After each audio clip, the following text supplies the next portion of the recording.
All right, Bible and Daily Lifers, here we are. We are in Matthew chapter 18, going through the New Testament, one chapter a day, trying to make some progress through it. So, we're going to have some conflict resolution here. We're going to have some conflict and some conflict resolution. Chapter 18. At that time, the disciples came to him and they said, "Who's the greatest in the kingdom?" Well, why did they ask that? Because they were arguing among themselves. Which one of us is the greatest? Which one does Jesus like best?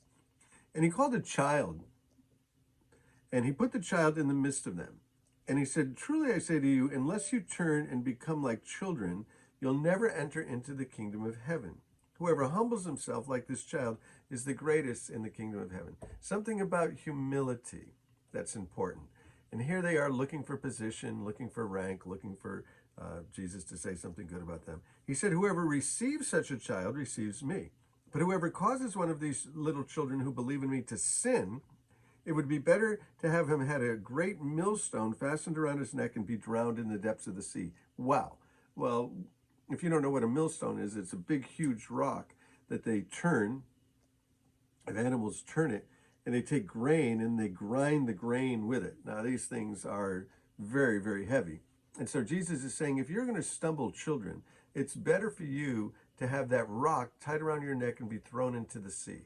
In other words, Jesus would rather have you dead than stumbling children.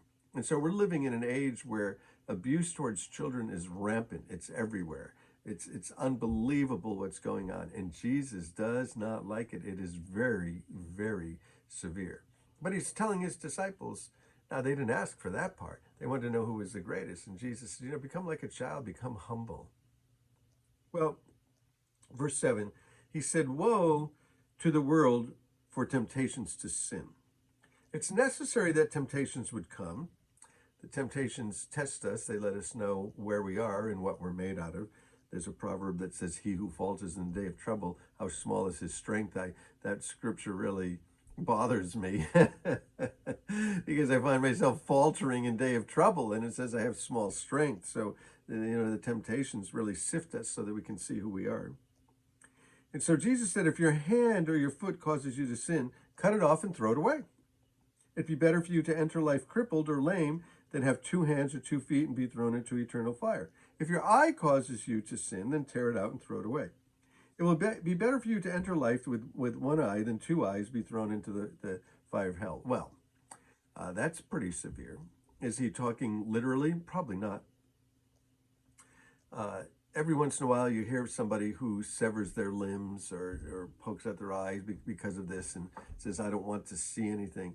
Well, it's certainly not literal, because if I cut off my right hand because I sin with my right hand, then I can still sin with my left hand. If I poke out my eye, I can still see with the other eye. If I poke out both of them, I can still sin with my brain. And so he's just talking about the severity of things that cause us to sin and how important it is to get those things out of our lives. We need to get them out of our lives. We need to get things that cause us to sin out of our lives. And some of us know what these things are. So you just need to determine what they are, and you need to get them out of your life. So, verse 10. See to it that you don't despise one of these little ones. So still on the theme of the little ones and humility. "For I tell you that in heaven their angels always see the face of their Father." This must be where people get the idea of guardian angels, right here. What do you think? If a man, now you need to think this one through. He's asking you, hey, here's one. Think about this one. If a man had 100 sheep and one of them goes astray, doesn't he leave the 99 on the mountains and go in search of the one that went astray? If he has 100 sheep and one of them's gone, doesn't he go and chase down the one? Absolutely. And he chased me down. I'm glad that he chased me down. I'm glad he found me. And he's chased you down, or he's chasing you down, one or the other. You're in one of those categories. And when he finds it, truly I say, he rejoices over it more than the 99 that didn't go astray. He's glad to bring back the strays. So it is not the will of my Father in heaven that one of these little ones should perish. God doesn't want us to perish. He wants us to come to life. We make choices against God, but God would really desire, really will that people would turn to him. Now, we get to this one, verse 15. If your brother sins against you, and he will, go and tell him his fault between the two of you and do it alone. Well, what we do is when people wrong us, we go and tell other people. Jesus is saying, go and talk to that person and do it alone. Why? Maintain their dignity. Maintain their dignity and respect them. Go and talk to him. And if he listens to you, then you've gained your brother. And that's what we want to do. We want to restore relationship. We want to gain our brother. But if he doesn't listen, you see, if people sin against you and you go to them and they don't listen, he said, take one or two others along with you, that every charge might be established by the evidence of 2 or 3 witnesses. So bring somebody else, because the goal is restoration here. The goal isn't guilt. The goal isn't sentencing somebody. The goal isn't condemnation. The goal isn't one of us is better than the other.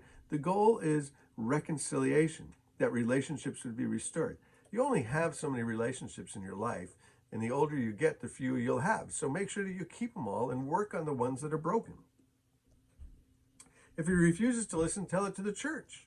Tell it to everybody. If he refuses to listen even to the church, then let him be as a Gentile or a tax collector. Sometimes you just need to get away from relationships. That's what Jesus is saying. Sometimes there's people that are just harmful.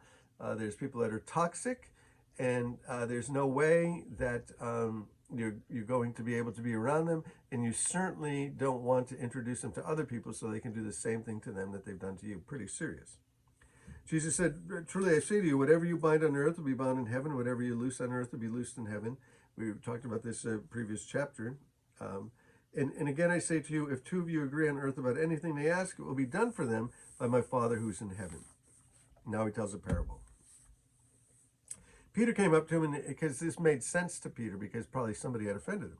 And Peter came up and he said, well, Lord, how often will my brother sin against me and I forgive him? 7 times? So probably this is a real life situation with Peter, where somebody keeps doing the same thing over and over again. He's like, how long do I have to live with this? How many times do I have to forgive this guy? As many as 7 times? And Jesus said, I say to you, not 7, but 70 times 7, 490 times. What? Well, nobody's going to do it 490 times. You'll lose count before you do that. He's just saying you need to forgive. You need to forgive. You need to forgive. You need to forgive. Unforgiveness hurts you. It hurts you emotionally. It hurts you spiritually. It hurts you relationally. Unforgiveness can turn into stress and all kinds of stuff, and it can make your body, it can make you physically sick. Jesus said, therefore, the kingdom of heaven will be compared to a king who wished to settle accounts with his servant. So this guy has some accounts up. People owe him money. When he went to settle, one was brought to him who owed him 10,000 talents. Well, that's an awful lot of money. Maybe, what you would owe for a mortgage. And since he could not pay it, his master ordered that he be sold with his wife and children and all that he had for payment to be made. Oh, well, then we'll just sell you to somebody else and get the money. So the servant fell on his knees imploring him, and he said, have patience with me and I will pay you. Out of pity for him, the master had that servant released, and he forgave him the debt. Imagine that, forgiving him a debt that's maybe as big as a mortgage on a home. But when that same servant went out, he found one of his fellows who owed him 100 denarii, maybe a day's wages, maybe a paycheck. And he seized him and he began to choke him, and he said, pay me what you owe me. And so this fellow servant fell down and he pleaded with him, just like the other guy. It's almost the same language here. He said, have patience with me and I'll pay you. But he refused, and he put him in prison until he would pay the debt. When his fellow servants saw what took place, they were distressed. And they went and they reported it to the master, all that had taken place. And then the master summoned him and he said to him, you wicked servant, I forgave you like a mortgage when you pleaded with me. Shouldn't you have had mercy on that other guy, as I had mercy on you? And in his anger, the master delivered him to the jailers until he could pay all of his debt. Every last penny is what some translations say. So also my heavenly Father will do to every one of you if you don't forgive your brother from the heart. When you don't forgive somebody, you put yourself in jail. You put yourself in jail, and you start to experience stuff inside of you, inside of your soul. You're doing damage to your soul. You're putting toxins into your soul, and it's destroying you from the inside out. And when you don't forgive, you throw yourself in a private little prison. And when you don't forgive, the person that you're not forgiving, they probably don't even know what's going on with you. So we need to forgive. We need to be like God and forgive. Now, having said that we need to forgive, sometimes, and Jesus taught us this, that you need to remove yourself from toxic people. But you need to forgive them. If they've done something terrible, forgive them. You know, you get the story of the Amish community where this gunman who used to deliver milk to the school children, the Amish school children, came in and shot them all up. And you know, the Amish forgave. The Amish forgave. And the guy in the community, everybody turned against him and nobody went to his funeral. So you know who went to his funeral? The parents of the Amish kids that he killed. Man, you want to talk about forgiveness and forgiveness in action. That's unbelievable. How could they do that? They could only do it supernaturally. Same thing when there was a gunman went into a church in Charleston, South Carolina. He went into the Bible study. They invited him into the Bible study. And then at one point he stands up and he starts shooting everybody. And you know what they did in that church in Charleston? They forgave him. How can they do that? They put Jesus on the cross and he said, Father, forgive them because they don't know what they're doing. They stoned Stephen in Acts 6 and he said, Father, forgive them. They don't know what they're doing. God can give us the power to forgive. And if we don't forgive, we're throwing ourselves into a private little prison. You don't want to be in that prison. You want to be free. So forgive. Get away from toxic people. Get away from toxic people. And don't bring your loved ones around toxic people. Forgive. Learn to forgive. Hey, so Bible in Daily Life. We'll just keep moving through the New Testament. Bless you guys. Love you. I'm having a blast. I hope you are too. Find us wherever you find us. YouTube, Calvary Chapel 316, Spotify, anywhere. I think iTunes, whatever. Hey, bless you guys.